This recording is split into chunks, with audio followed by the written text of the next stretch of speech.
So we celebrated Autism Awareness Month last week. What is your experience in working with children with autism and your background, Erin?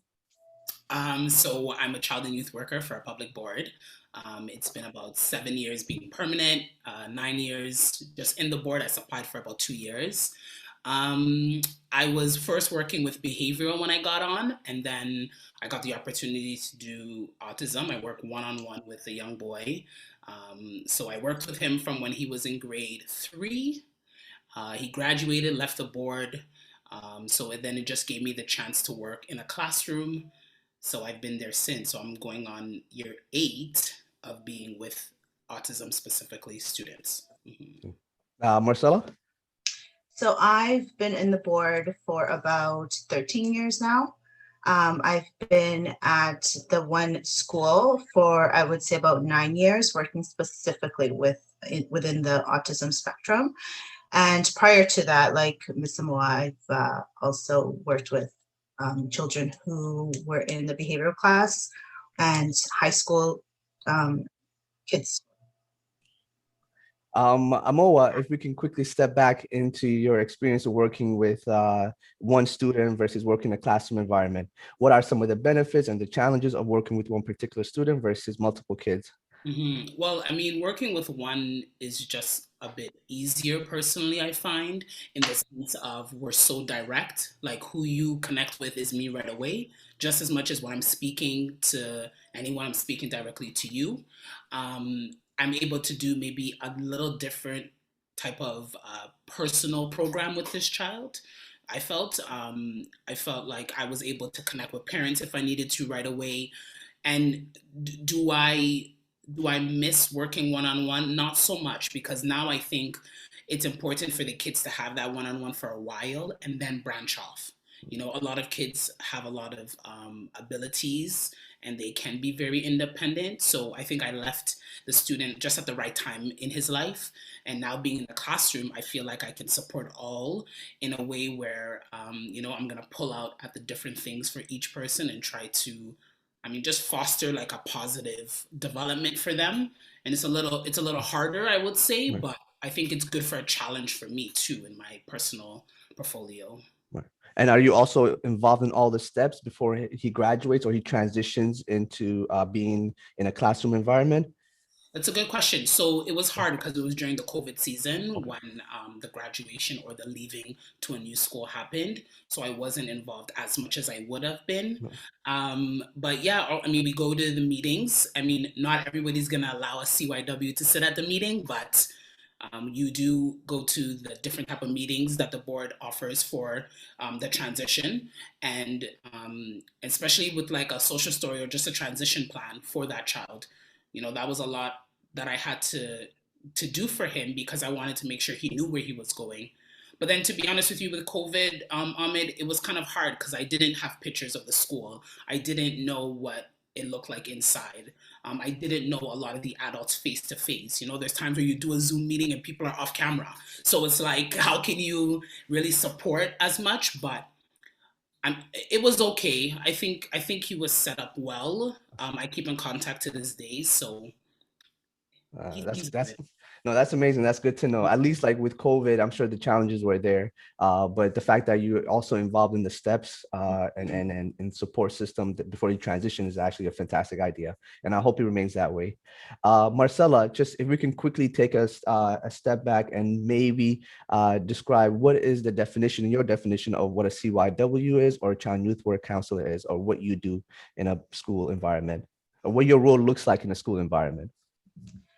So a child and youth worker is a support staff, and typically what we do is we provide additional support in the classroom with a team of people. So that could be with another CYW, it could be with a SIP, it could be with the teachers, multiple teachers. Um, and typically we provide social emotional support, where the teacher's main focus is academics. Our main focus is providing the students the emotional support, and we do a lot of individual goal planning and a lot of strength-based approach, and just dealing with the individual needs of each student, and having that relationship with the parents, that for all of us to mesh well and be on board. Erin, if we can to take a step into in a classroom environment, in a school environment, what are some common misconceptions and mistakes teachers or educators make when working with children with autism? I mean, first of all, we have to recognize that autism is now a spectrum, so our kids do vary. One could be what they say low, one could be what they say high. And regardless where the child is, you want to meet them where they're at. So you may see a whole class and you may feel like yelling at the top of your lungs is effective, but my friend, it is not going to work, right? There's going to be the one child who has sensory difficulties. There's going to be the one child who doesn't take well with just a gentleman or a female yelling, right? There's ways to approach and correct unwanted behaviors. And I think over the years, that's been something that some of the educators have struggled with. The volume, sometimes the approach. You could be 6'2", the child could be maybe 4'11". There's no need to stand in front of the child and talk down. Several times I've asked, can you come to their level? As in, can you go on your knees and just talk to them so they can see you? I mean, we can go on. There's no need to force eye contact. Sometimes a child's not one to look you directly in the eye, especially if they're on the spectrum. I mean, Marcel, we can go on. I know there's a lot. I can chime in and just say, even the expectations, when you work with the children directly, you know what the goal is. So sometimes I do use the phrase, can you look at me? But that's because I'm working on it with this individual. And I know it's something that I'm working on. It's a goal that we have together. But the expectation of them to be understanding of what you want them to do is hard. So for example, outside at recess, I have certain that are really hard on my students for hanging out in one particular spot that's outside of our zone.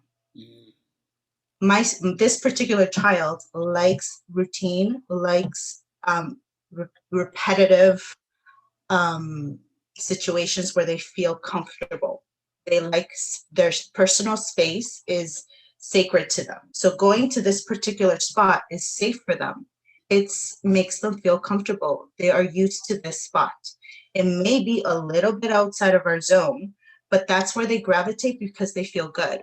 So that's hard for some educators to understand that, they're not doing it to put anybody in danger. They're not doing it because they want to be rude and defiant. They're break the COVID rules or protocols. They're not trying to break COVID rules and protocols. And that was a challenge this year because I had to say, listen, it's not that they don't mean to not listen to you. It's just what they feel comfortable with. And as something as easy as that, where they're yelled at to go back to your zone, go back to your zone. If we're not there to advocate for the student, chances are he's not going to tell the teacher, listen, I feel good in this place. Please don't yell at me. That's where we, as CYWs who go outside at recess with them, it's our job and responsibility to speak on their behalf and say, listen, I'm here, I'm supervising. He's nowhere near any other student. It's okay for him to be in that place.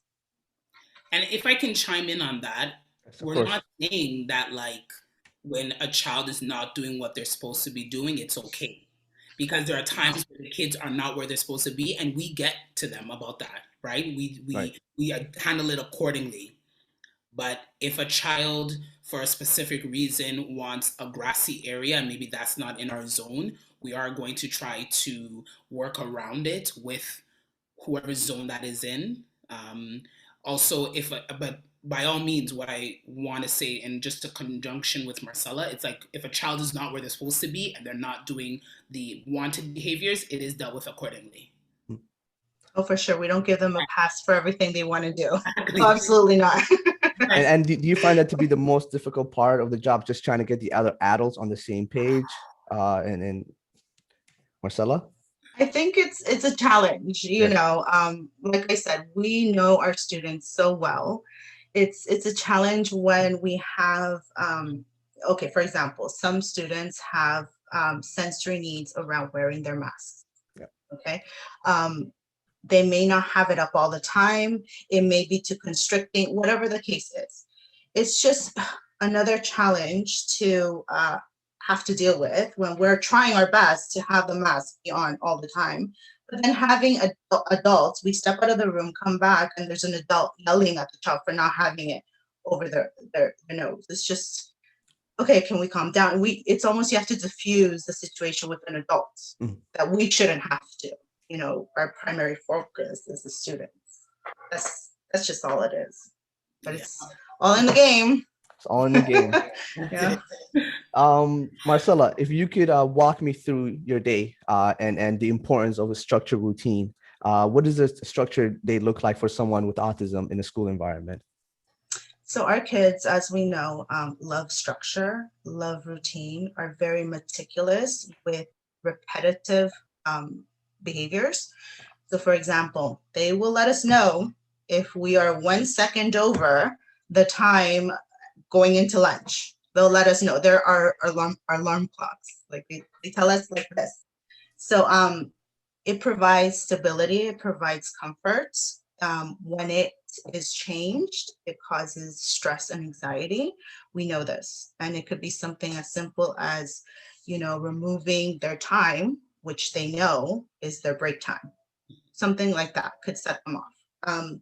So we try our best to create that routine that is predictable for them.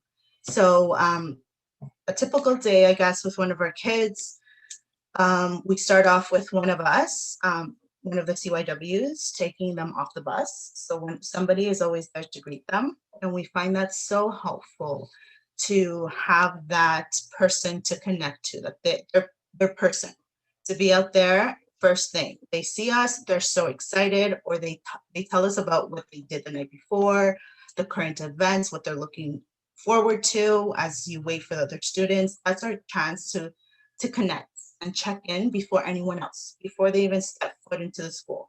And that's so important because if there's something that's on their mind or bothering them, we can then go into the school and connect with the other adults that need to know what's up.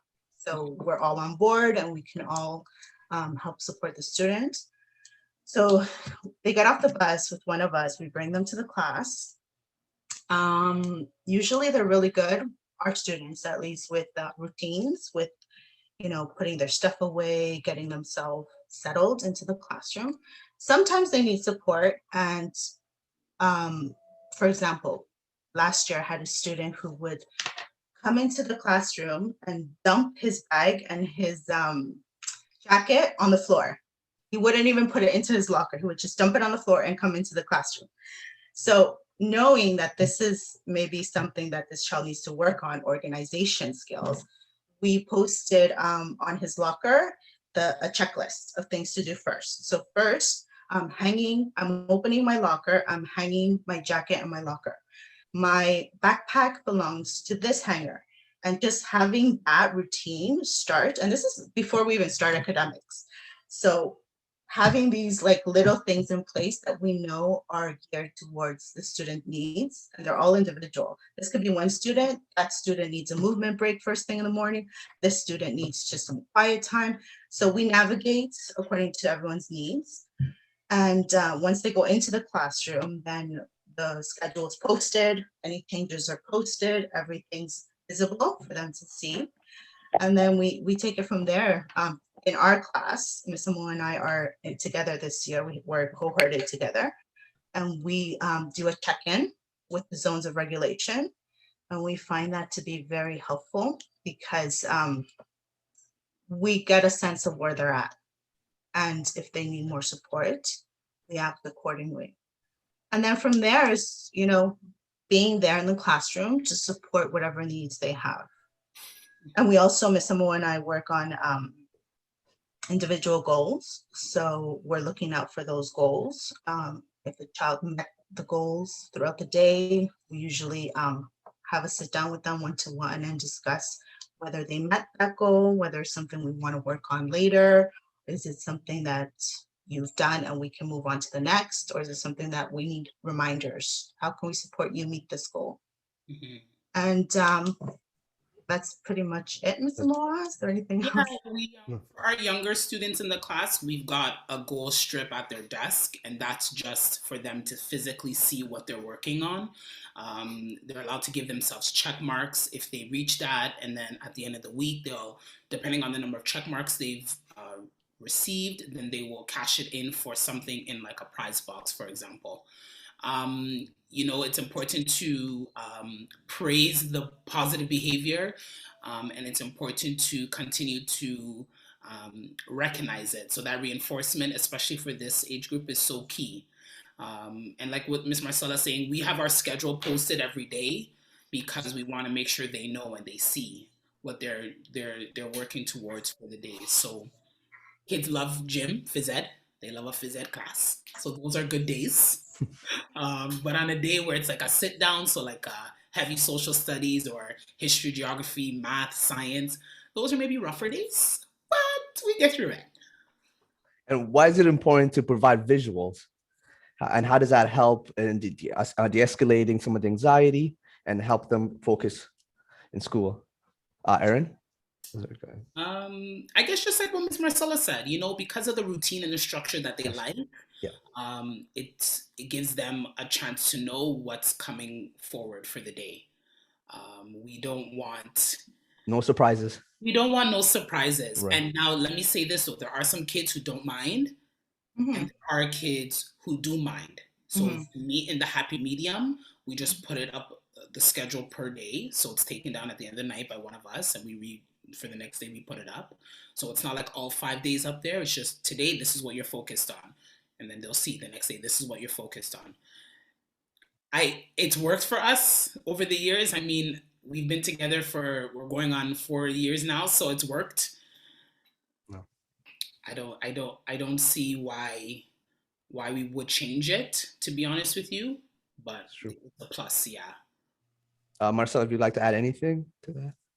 No, I mean, I think it just helps with predictability and routine, and that's important for even me as an adult. No, absolutely. Like I have visuals in my car to remind me of little daily tasks, the things I have to complete for the next day, or just little subtle reminders. And as soon as I go into my car, I have a little sticky note that reminds me of something that I was supposed to do that day. So I absolutely, the visual helps for all of us, especially for someone who's on the spectrum. Can only imagine. Erin, if we can focus a little bit on the strength and deficits, and why is it important for us adults and educators to focus on the strength of a student rather than his deficits? Nobody wants to be babied. Let's be honest. We're only going up in age. We're not going down. So the expectations in society of what people do at certain ages shouldn't differ for a child on the spectrum. They may not be able to meet the great population, but I think what we do is that we're meeting you where you're at. So if you know how to sit at your desk for 10 minutes, we're going to ask you to do that. And then as we go on, we're going to increase the time to 15 minutes, to 20 minutes, to 25 minutes. And we're going to reward you in the sense of positive reinforcement and whatever it is we need to do to ensure that you know what you're doing is a great thing. I think for me, Marcela, we talk a lot about like in the future, these are some things that may happen when you go to high school, for example, or when you want to work as an adult. If you want to live on your own, we try to put this type of lingo and these, and I'm not going to say expectations, but just these possibilities out there for the kids, because we want them to know that where you are right now is only excelling to what you can become. Nobody wants their bucket emptied. That's one of the, we always want their bucket to be filled. So if we focus on the deficits, then we're not being nice humans, I find. So it kind of goes hand in hand to as like how you treat people, how you want to be treated. And just because they're children doesn't mean that they shouldn't be celebrated where they're at and how far they can go. So I think we really, and it's the expectations of what they can do that we really pursue with our kids in the class for sure. I love the words that you use, celebrate their where they're at. And I think that's something that tends to be overlooked because we always have these expectations and want to put them in these specific categories. And like you said, like most of society is already judging them. So when they're with us, that's a little bit of escape where we can support them the best ability, but also focus on the strength rather on the deficits. That's wonderful. Marcel, if you'd like to add anything. Yeah, no, just to go with what Ms. Amoah said, we want to build confidence. We want them to feel confident. We want them to feel good at school. We want school to be a positive experience for them. School can be very challenging to some, and we want to work with them to provide these tools that they need to be successful in life, and that's our goal. Marcela, one thing that I've noticed a lot of CYWs and a lot of child youth workers and counselors focus on is the life skills aspect of learning, and also the social skills in terms, even just the job training skills. Why is it important to incorporate these skills into the learning for someone who has autism versus someone who's not on the spectrum? So we like to focus on these skills, and it's so important in the classroom because it may be a little bit more challenging for someone on the autism spectrum or someone who just has difficulty or has a lot going on and doesn't know how to navigate through life. This isn't just for our kids with ASD, although we do know that kids on the spectrum see the world a little bit differently. So these social skills or life skills is taught to them on an individualized basis. It's not the same for everyone. Like I said, we have goals for each student. We know, okay, you don't need to learn how to make friends. You guys are amazing at this aspect. We're not going to focus on that. We're going to focus on how to lose at battleship. You know, how to disappointments when you don't get your way. It's individualized for each student, but it's nice when we see something and we go based on the needs of the students. So what I did 2 years ago may be completely different from the group of kids I have this year, and all of that goes out the window, and I just have to focus on other things. And it's just to help their social, emotional well-being, you know, and we're fortunate enough to work in a team where the teachers that we work with are fantastic. And if they see the student is in need of additional support outside of the academics, they are in full support of us pulling the child aside. For example, during math, and they're having some sort of challenge that they need us to focus on at the moment. They are really good with allowing that to happen. And oftentimes we always say that the student's emotional well-being is precedent over any academics, and that's the beauty of these classrooms, that it's not necessarily academically driven, although it's very important, and we likewise support the teachers in getting through all of that. But there's also those moments where we need to dedicate to how do we do this, how, like, whatever challenge comes along, we talk about it together. We provide videos or resources of information to help them understand certain topics. We have discussions, we share experiences, we connect in a different level. And we find it's very important because, you know, as they move on, like Ms. Amoah said, to life outside of us, where we don't see them anymore, high school, home life, you know, job, they may be able to look back at some of the tools like that we've taught them, and hopefully they'll know what to do. That's the goal, that we can help them with that. As someone who watches your team from a distance, I have to say you have a very, very amazing team that surrounds those students. Erin, if you can put it in few words, how would you describe your team? Oh my gosh, we're driven, we're focused. I think we collaborate very well. You know, we have different personalities amongst us, but we come together, and no one knows always the best answer, but we usually try to collaborate and come up with the right answer at that moment. And I think that's one thing that I would cherish. And I don't want them to leave. I don't want to leave. I want us to be a team forever. Because it's not always like this, to be honest with you, in different places It's where, true. even the administration works on board, so it's a gem to be in this group, I'll say. What makes a good team? I think being in the same page in terms of wanting to help the students in the best of your ability.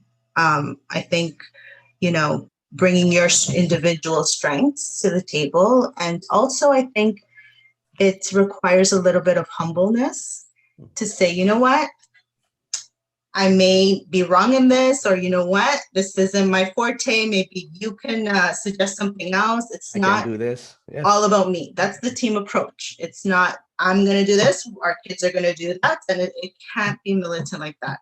If you are working with someone else, there has to be give and take. I may not agree with the way you do it, but I'm going to support you. And then we'll talk about it later. Maybe we can work around it. But I think what I've discovered this year working with now 3 additional people, I think, and I appreciate this with our teachers, I do. And I've learned this year, actually, that it's nice when we meet prior to any major decisions. And it could be as simple as, what do you guys think about this project that we're going to work on? Instead of dealing with it after and talking about it after it all goes wrong. Because prior to discussing it, we're well prepared what my role is, what I have to do to support, and we have a good, 3 heads are better than 1. So we all put in a little bit of our, special thing, and we make it happen. And that's really helpful, and it's been working for us.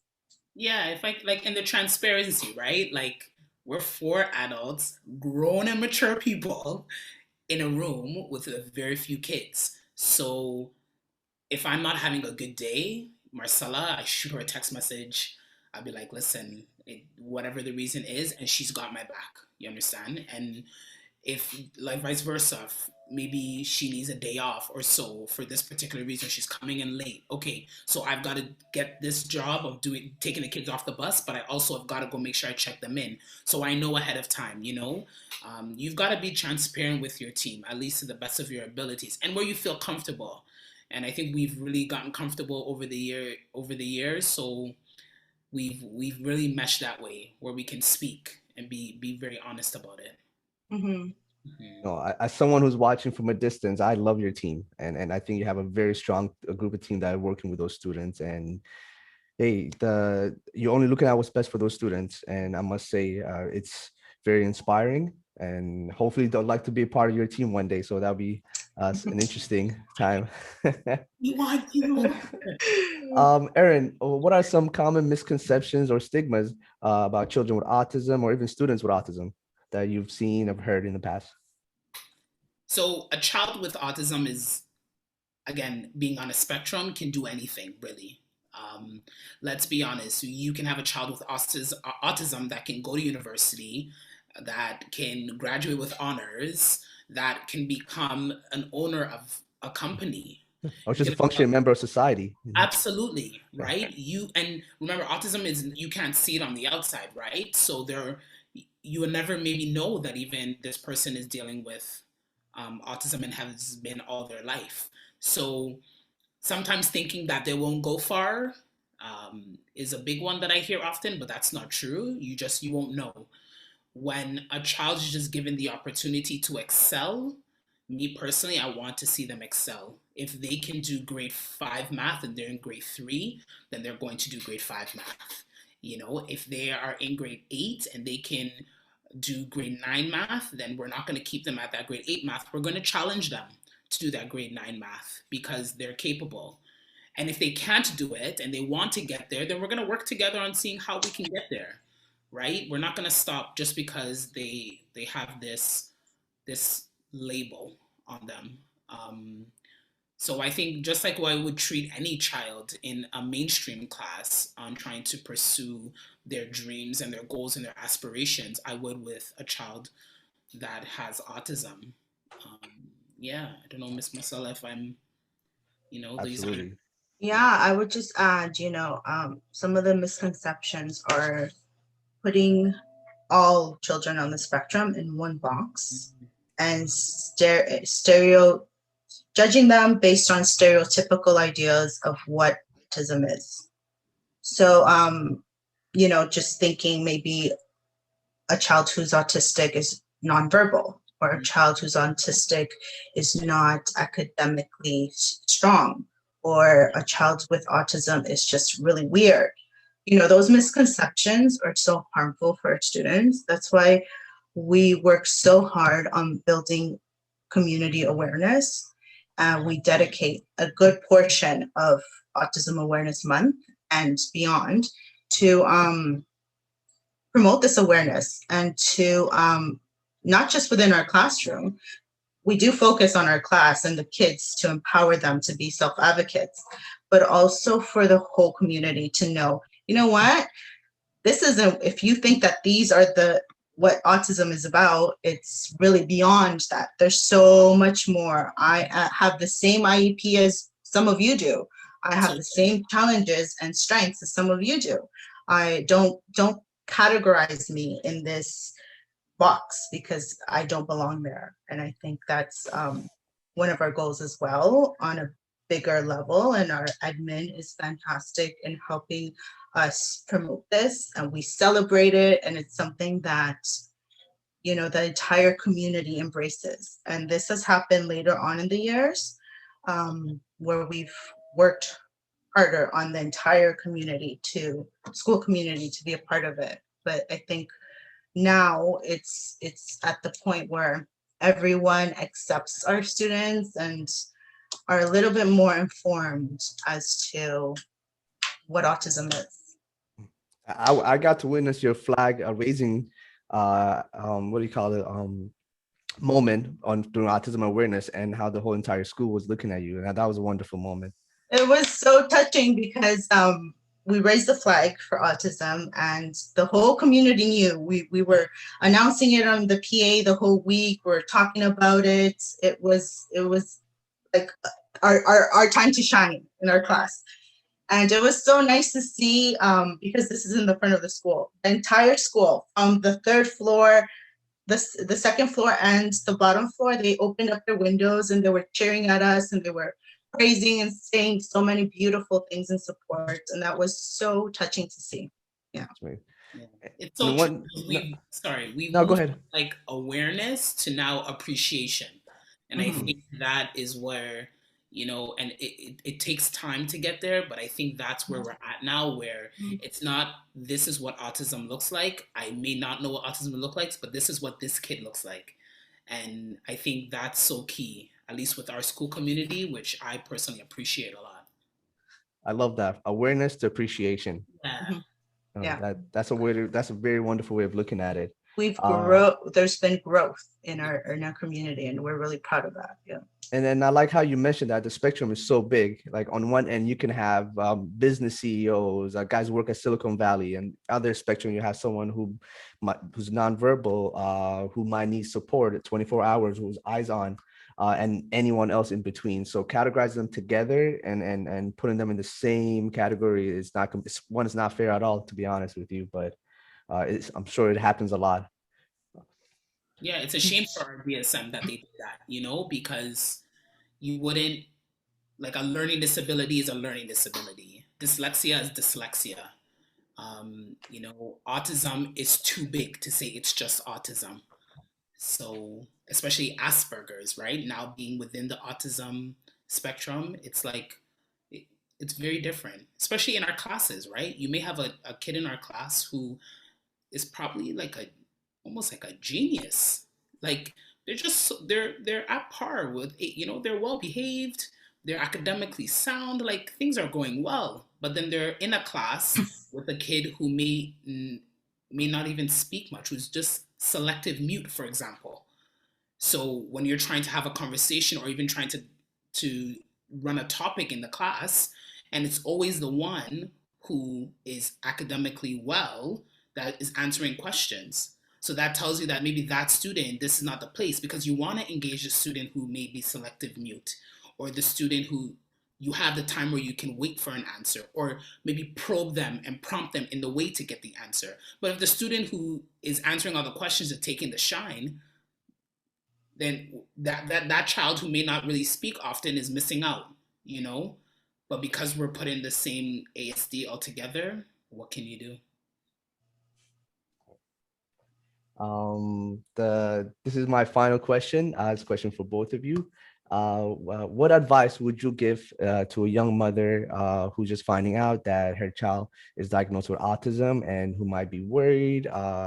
What advice would you give her, and how would you boost her morality? I think I've had these conversations with family friends and with other parents. I would just say celebrate your child. Your child is beautiful. Your child has gifts. Don't be ashamed of the diagnosis. It doesn't define your child. Don't be afraid of putting them in a specialized program. These specialized programs are really helpful, especially with early intervention. We've had students that come with a vast amount of occupational therapy and speech therapy, and they've been in programs before, and we can tell because they've progressed so much. I've had a parent say to me, they told me my child was not going to speak and was going to bang his head on the wall for the rest of his life. And when I got him, this child was speaking, this child was friendly, this child was active. It was incredible, night and day difference. And that's what these early intervention programs really do. And it's okay to seek help. It's okay to vocalize your fears and your not knowing where to start, seeking support elsewhere, speaking to other parents who are dealing with a similar situation. I think that's key, so you can build that connection with others that are experiencing the same thing. But really and truly, autism is a beautiful thing in my experience, and which is why I've never left 9 years now in the program. It's nice. So and we're here to support you guys, parents, we want to work with you to get your child to reach their full potential. Erin, if there's anything you'd like to add to that? I mean, not everyone is genuine, I get it, but there are some CYWs out there, and I speak for us as a collective here, where we are passionate about our job, and we do care about the students that come into the school building. So we're not here just for the paycheck. If you have a question and we can get into that, we're going to get into that. If you have a need, especially if it's not within school but you really want the help, we can get you into that. Like we'll dive in with our resources to help you as long as you want it.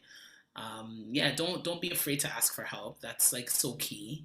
And I think celebrating your child where they're at is really good, because nobody's going to be able to speak on their behalf other than you and them. As a parent, it's the teachers, the admin. They may not have the best value and the best words to say about your child, but you know your child best. So celebrate your child and listen to when they speak. Very key. I really like that. Celebrate your child where he's at, and support him at where he's at. To end it here, Erin, is there anything that you're working on that you want the audience to know? Sure. I am also a fitness instructor. So I tell myself I'm a child and youth worker in the day, and I'm a fitness instructor in the night. So I teach Zoom classes. I vary from no equipment to equipment style classes, live on Zoom. I do them a couple nights a week. I'm on Instagram, Sweat with Erin. That's SWEATWITHERIN. If you're interested in a fitness class, and these are for the adults. Unfortunately, I don't do children classes. That's during the day. But in the evening, for sure. Just a chance. And for me, it's my own therapy, my chance to just decompose and take care of me. So And that's very important in the line of work that we do. For sure. And I'll be honest, I attend these sessions and they're fantastic. During the pandemic, they have saved my life. My mental health would not be the same without Sweat with Erin. And I tell this to Erin, not just because, you know, she's my coworker, but truly, truly a lifesaver during this difficult time of being at home all the time. I appreciate it, Marcela. Thank you. That's what's up. Erin and Marcela, I would like to thank you for not only giving me the time to speak with you today, but for the work that you do. We need more humans like you. I'm just gonna say it straightforward. And especially in this line of work that we're in, you're passionate, you're kind, you're loving, and you care so much. And with that, it changes the lives not only for the children, but for the parents. And for that, I want to salute you and thank you. All right. Don't think you're getting off the hook easy. We need to You're right there with us. Because you also, yes, Ahmed, you also are very passionate, very driven. And if there's any male who I've seen in the field that's been dedicated to their job, it's you, no doubt. And I'm very honored to have you as a friend and as a coworker, because we see you. We see you coming in early. We see you with your plans, photocopying, like everything. We see you front line. We see you. You're very engaged. You're active. So you're a good one too. Yes. Respect. Thank you. Thank you. Marcela, it was a pleasure to have you. Thank you. Not narrative. Thank you for having us. Thank you, guys.